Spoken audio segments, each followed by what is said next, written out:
In here with River of Life. Say, Pastor Dave asked me to jump on and do a Devo, and I heard a message not too long ago that was talking about false agreeances that we take in our life, and those false agreeances. As I first heard the message, I was really not really interested. It was really more about talking negative about yourself, or I'm silly, or I'm stupid, or I'm a goofball, or I'm lazy, or I'm this, and honestly, I just don't do that. So I listened on because I had friends and teammates that do that. So I listened on, and as I listened on, I was really like moved to just pray through what false agreements I take on in my life, and what does that mean to me. False agreements and lies that we believe can be this gray line, and I understand that. So I'm really trying to figure out what these false agreements in my life, what does that mean to me? And what does that mean to how I respond to people, to how I act through the day, or what I feel like I can accomplish. Really, what it's about is my self view. And as I was going through this, and as I went through this, it wasn't just about how I talk about myself, or maybe how I think about myself, but maybe it's also about how I view relationships, or how maybe I view different situations. And they're not like these negative things that are so apparent.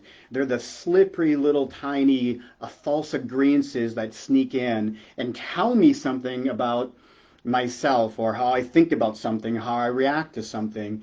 And I really want to challenge you to take a step back and pray through and ask God to show you what kind of false agreements, not those lies. We can identify lies, and we can align that with Scripture to tell us what lies that we're believing, and it's not about that. It's those slippery little ones that maybe you don't impact you so much that day, that don't impact you so much in how you view something, but those slippery little agreements. There's a saying that says it's not the single chop that chops down a tree, it's all those little tiny ones.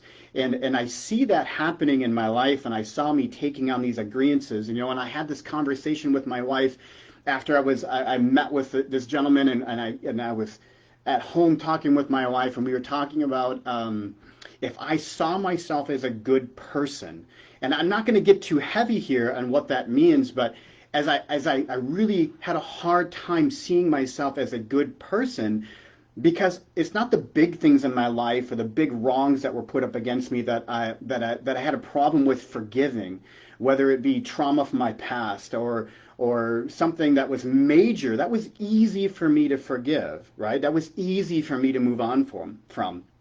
But it was those little tiny ones, those little tiny things that I keep inside, the little tiny things that when I wronged somebody, or I knew I hurt somebody's feelings, maybe I did it on purpose in my past. Maybe it's not about today, but it was more about when I was in school, or after school, or before I was married, before I really gave my life to Christ.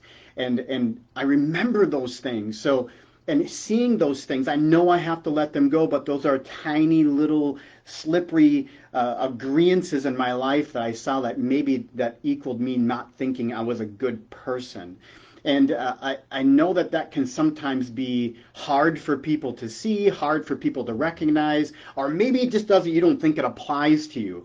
But in all reality is when you really take a step back and you really sit in peace and quiet for at least 30 seconds maybe, and you just ask God to reveal to you what kind of false agreements are affecting your self view.